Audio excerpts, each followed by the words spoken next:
Hi everyone, my name is Ravindra Kumar. आज की video में बात करने वाले हैं दो ऐसे टाइप की कंपनी के बारे में, जो कि पहली जो कंपनी है वो प्रोडक्ट बेस्ड कंपनी है, दूसरा जो कंपनी है वो सर्विस बेस्ड कंपनी है। इन दोनों के बारे में डिफरेंस बताने वाले हैं। साथ ही साथ हम लोग समझेंगे कि इन दोनों की सैलरी क्या रहने वाली होती है जब हम कंपनी के अंदर जा रहे होते हैं, और हमें कौन सी कंपनी चूज करनी चाहिए, ये भी बात कर लेंगे। साथ ही साथ जो हमारी फर्स्ट ईयर या सेकेंड ईयर या थर्ड ईयर या फाइनल ईयर के स्टूडेंट हैं, उन सभी के लिए बहुत ही हेल्प हो रही होगी। और जो स्टूडेंट सॉफ्टवेयर डेवलपर की ओर जा रहा है, यानी आईटी सेक्टर की ओर जा रहा है, उन सारी स्टूडेंट का हेल्प हो रही होगी। साथ ही साथ उन स्टूडेंट का भी हेल्प हो रहा होगा जो स्टूडेंट अदर ब्रांच से हैं, कि हमें कौन से ऐसे कंपनी की ओर जाना चाहिए जिसमें कि हमारा बेनिफिट हो। तो चलिए शुरुआत करते हैं। और सबसे पहले हम लोग समझते हैं कि जो हमारा पहला प्रोडक्ट बेस्ड कंपनी है उसमें क्या होता है और सर्विस बेस्ड कंपनी के अंदर क्या होती है। पहले हम लोग बात करेंगे प्रोडक्ट बेस्ड कंपनी के बारे में। तो प्रोडक्ट बेस्ड कंपनी जो होती है उसके अंदर प्रोडक्ट को बनाया जाता है और फिर सेल किया जाता है। कह सकते हैं कि हमारी जो कंपनी है प्रोडक्ट बेस्ड, उसके अंदर प्रोडक्ट को बनाया जाता है। जैसे कि माइक्रोसॉफ्ट जो है, माइक्रोसॉफ्ट का खुद एक ऑपरेटिंग सिस्टम है जो लिनक्स, आप सभी को पता होगा, जो कि खुद वो बनाती है और फिर सेल होती है उसकी। तो यहाँ पे कह सकते हैं कि माइक्रोसॉफ्ट जो है हमारा वो एक प्रोडक्ट बेस्ड कंपनी हो गई। उसी तरह से हमारा जो गूगल है या फिर फेसबुक है, अमेजोन हो गया या फ्लिपकार्ट हो गया, तो ये सारी जितने भी कंपनियां हैं ये हमारे जो है वो कंपनी है प्रोडक्ट बेस्ड।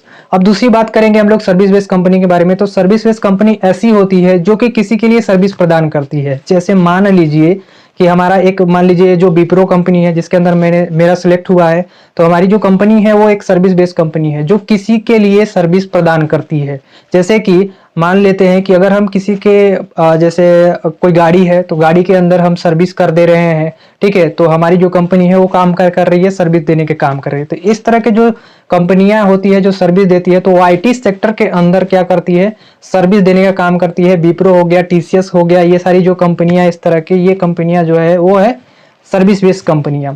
अब इन दोनों के डिफरेंट के बारे में तो समझ लिया कि सर्विस बेस्ड क्या होती है, जो कि सर्विस देती है। दूसरा हमने देख लिया कि प्रोडक्ट बेस्ड में प्रोडक्ट खुद का उनका प्रोडक्ट होता है। ये जो कंपनियां, इनका खुद का प्रोडक्ट नहीं होता है, कोई जैसे दूसरा लोग टेंडर देते हैं तो उसके अनुसार उन लोग काम करते हैं। इन दोनों कंपनियों के बारे में डिस्कस हमने कर लिया, डिफरेंट भी समझ लीजिए। अब हम लोग सैलरी के बारे में बात करेंगे। तो अगर प्रोडक्ट बेस्ड कंपनी है तो सबसे ज्यादा हायर पैकेज को देती है। जैसे कि मान लीजिए माइक्रोसॉफ्ट है, माइक्रोसॉफ्ट अधिकतम जो है फ्रेशर जो होते हैं, यानी जो पहले बार वहां पे माइक्रोसॉफ्ट के अंदर जाते हैं, तो उनकी जो पैकेज लगती है वो लगभग 40 लाख के लगभग लगती है। तो वो जो कंपनी है, जो माइक्रोसॉफ्ट कंपनी है, वो एक प्रोडक्ट बेस्ड कंपनी हो गई, तो उनकी सैलरी हाई होती है। अगर बात करें सर्विस बेस्ड कंपनी की, तो सर्विस बेस्ड कंपनी जो है उनकी पैकेज जो है लो होती है। तो जो सॉफ्टवेयर डेवलपर की ओर जा रहा होता है, अधिकतर हमारा जो फोकस होना चाहिए वो प्रोडक्ट बेस्ड कंपनी के अंदर होना चाहिए। इससे हमारा एक बेनिफिट होता है कि हम अगर प्रोडक्ट बेस्ड कंपनी को टारगेट कर रहे हैं, तो अगर नहीं मिल पाता है, तो अगर मान लेते हैं नहीं मिल पाता है, तो हमको सर्विस बेस्ड कंपनी जो है वो ऑटोमेटिक मिल ही जाएगा। तो हमें ज्यादा से ज्यादा फोकस करना चाहिए किस पे, जो हमारी प्रोडक्ट बेस्ड कंपनी है, ठीक है।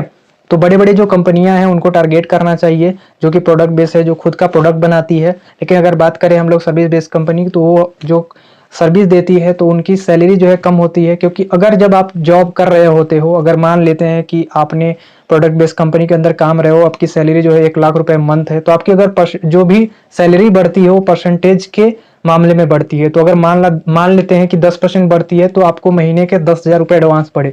और अगर विप्रो के अंदर 50,000 रुपए है, तो अगर 50,000 रुपए मंथली है, तो मतलब विप्रो के अंदर, या तो फिर कह सकते हैं किसी सर्विस बेस्ड कंपनी के अंदर, तो आपके अगर 10% बढ़ी तो उसमें 5,000 बढ़ता है। तो ये दोनों में डिफरेंट होता है। कि आप सभी लोग समझ रहे होंगे कि इन दोनों में क्या डिफरेंट हो रहा है, किसमें हम लोग को जाना चाहिए, किसमें नहीं जाना चाहिए, कौन हमारे लिए बेस्ट है।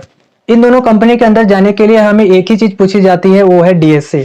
यानी हमारा, जैसे कि अगर मान लेते, जैसे हमारा बैकग्राउंड जो है वो जावा का है, तो जावा के अंदर डीएसए पूछा जाता है। डीएसए क्या होता है, अगर आप लोग नहीं जानते तो मैं बता दूं। डीएसए का मतलब होता है डेटा स्ट्रक्चर एल्गोरिज्म। इसका कहने का मतलब है, जैसे मान लीजिए गूगल है या फिर माइक्रोसॉफ्ट है या फेसबुक है, तो सभी का कुछ ना कुछ डेटा होगा, ठीक है। अब उस डेटा को किस तरह से इंप्लीमेंट करना है, ठीक है, किस तरह से हम इस डेटा को रख सकते हैं, किस तरह से हम किसी चीज को सर्च करते हैं तो वो मिल जाता है, ये हमारा होता है एक एल्गोरिदम। तो हमारा डीएसए जो है वो डेटा को स्टोर करता है, और किस फॉर्म में या कैसे स्टोर करना है वो हमारा होता है एल्गोरिदम। तो डीएसए जो है वो पूछा जाता है, ठीक है। तो ये होता है हमारा डीएसए। तो आज के लिए बस इतना ही। नेक्स्ट वीडियो जो आने वाली है उसमें आप सभी लोग, यदि आपको इंटरेस्ट है सॉफ्टवेयर डेवलपर के अंदर, तो नेक्स्ट वीडियो के अंदर आने वाला है कि आप लोग कहाँ पे अप्लाई कर सकते हैं, कहाँ पे इंटर्नशिप कर सकते हैं, और कौन सी ऐसी प्लेटफॉर्म है जहाँ पे आप विजिट करके अच्छी खासी पैकेज ले सकते हैं और अच्छी खासी कंपनी को टारगेट कर सकते हैं, चाहे वो डिप्लोमा किए हो, बीटेक किए हो, या तो फिर आईआईटी किए हो, और किसी ब्रांच से आप कॉलेज किए हो। ठीक है, तो इस सारी चीजों को नेक्स्ट वीडियो के अंदर डिस्कस करेंगे। आज के लिए बस इतना ही। तब तक के लिए keep learning and keep exploring.